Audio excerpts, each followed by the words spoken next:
तो मैं राकेश प्रथम दिल्ली के मंगोलपुरी वार्ड 42 में हूं और हमारे साथ में बीजेपी से समर्पित कार्यकर्ता रहे और पूर्व में 3 बार मंडल अध्यक्ष रह चुके सुनील सम्राट जी हैं। उनसे बात करेंगे, उनके जीवन के बारे में बात करेंगे, किस प्रकार से राजनीति में कदम रखा।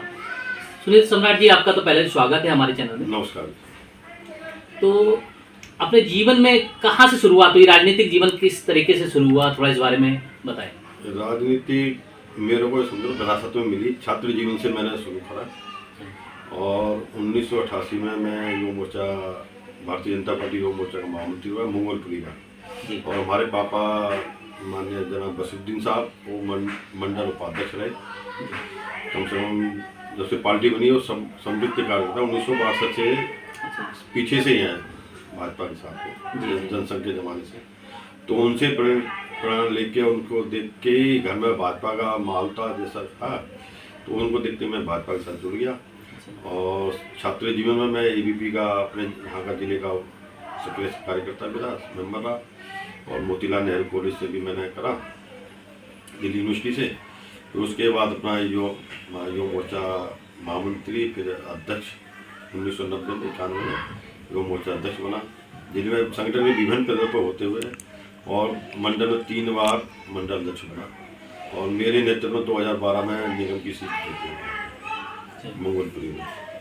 और जब बना 1992 में जब अपनी कार सेवा हुई, कार सेवा में मैं बढ़ चढ़ के भाग लिया। उस टाइम मैं युवा मोर्चा अध्यक्ष था और एक मुस्लिम परिवार का होने के नाते इसमें भाग लेना या हिस्सा लेना अपने आप को एक गौरवंती, अपने आप को गर्व महसूस करा कि हम ऐसे अच्छे काम के लिए जा रहे हैं। और हम कार सेवा में गए और गाजियाबाद पे भी हमें अरेस्ट कर लिया था। उस टाइम वहाँ से फिर वापसी आया रात में।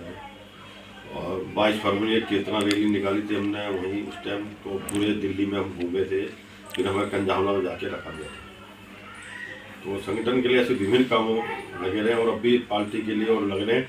और मैं बड़ी खुशी हो रही है कि हमने संघर्ष करा राम जन्मभूमि के लिए और वो कामयाब है। और राम लला जी 22 जनवरी को अयोध्या धाम में आएंगे और मैं चाहता हूँ अपने सब यहाँ की जो आवाम है, जनता है, कि वो वहाँ पर जाए और उनके दर्शन करें। जो हम उनके लिए तरस रहे थे वो जाके देखें और जो नहीं जा सकता अपने 22 जनवरी अपने घर पे दिए जलाएं। सम्राट साहब, आप मुस्लिम फैमिली से आते हैं जी, ताल्लुक रखते हैं और 1965 से जनसंघ के जमाने से आपके पिताजी बीजेपी से जनसंघ के जमाने से कार्यकर्ता रहे हैं। तो कभी ऐसा हुआ है कुछ विरोध महसूस हुआ हो, क्योंकि उस समय से हैं, तो क्या पता पिताजी को कभी विरोध का सामना करना पड़ा है कि भाई आप कांग्रेस में नहीं हैं? नहीं, हाँ, विरोध काफी करना पड़ा। अच्छा। पापा को बहुत सहना पड़ा। कांग्रेसी उस टाइम जब कोई जीतता था तो हमारे घर के आगे नारे लगाते थे और हमारे पहले भैंस को डेली तुम्हारे खूंटे जला दिए, भैंस में इसी मकान के अंदर भैंस भी कितनी, यानी ये कितना टॉर्चर करा गया कांग्रेसी ने कि भाई या तो आप इसको छोड़ दो नहीं तो आप हो जाओ। ये पूरा एक गुंडा राज था उनका।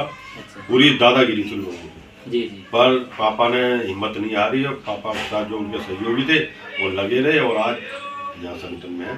और देख के हमें बड़ी खुशी होती है कि आज हमारा परिवार 2 से चले थे, आज पूरे उसमें आगे विश्व में। बिल्कुल ऐसे ही आप लोगों के समर्पित कार्यकर्ता हैं और तभी ये मुकाम हासिल किया बीजेपी पार्टी ने। अच्छा, एक चीज़ और, जैसे ये भी बड़ी बात है कि मुस्लिम समाज से हैं भाई साहब और बीजेपी के 65 से इनके पिताजी ताल्लुक थे। हाँ जी, 60 से।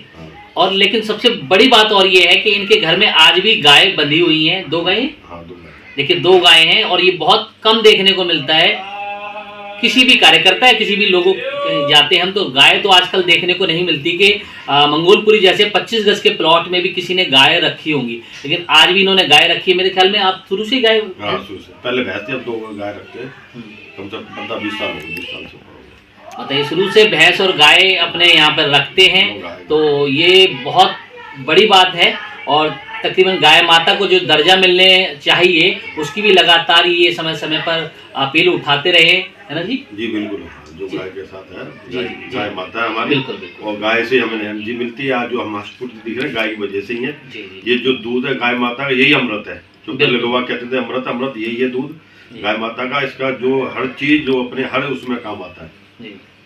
तो गाय माता, जो लोग सिर्फ गाय माता को माता कहते हैं, और लेकिन यहाँ पर देखने को मिल रहा है कि गाय माता को पूरा सम्मान दिया जा रहा है, घर में रखा जा रहा है और पूरा पालन पोषण उनको परिवार के सदस्य की तरह करते हैं ये लोग। तो इसके लिए भी आपको बहुत बहुत बधाई कि आप इस नेक कार्य के लिए हमेशा करते रहें।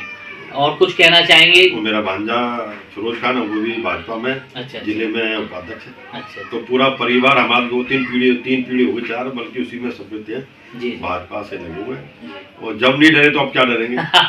बिल्कुल जी। जब तो गिनती के नहीं वागे होते थे, तो हमारे बाबू जी छोटे छोटे हमें बैठाया करते, बूथ में बैठ गया, डर लगता था, लड़ते थे, हमारी टेबलें नहीं लगने देते थे। और आप तो पूरे उससे बैठते हैं। तो मोदी जी का आशीर्वाद है, संगठन का आशीर्वाद, फिर वो श्री राम जी की कृपा है, तो आज हम फल फूल रहे हैं। सम्राट साहब, एक बार और फिर से 22 जनवरी के लिए देश को कैसे आमंत्रित करेंगे लोगों को? मैं चाहता हूँ 22 जनवरी को एक जो हम दिवाली बनाए, उससे बड़ी दिवाली जो हमारी होगी 22 जनवरी को दिवाली होगी। उस दिन सारे जो अपने परिवार के, संगठन के, हिंदुस्तान के जितने भी हैं और विश्व में जो भी है, सबको मैं चाहता हूँ, हाथ जोड़ के सबसे विनती है कि उस दिन दिए जलाएं और खुशी बनाएं और मिठाई बांटें और सब जय श्री राम के नारे लगाएं। और जो हो सके तो 22 जनवरी को वहाँ पे जाए, और ना जाए तो उसके बाद जाके जरूर दर्शन करें। बहुत बहुत धन्यवाद सुनील सम्राट जी, आपने अपना कीमती समय दिया, इसके लिए आभार प्रकट करते हैं। धन्यवाद।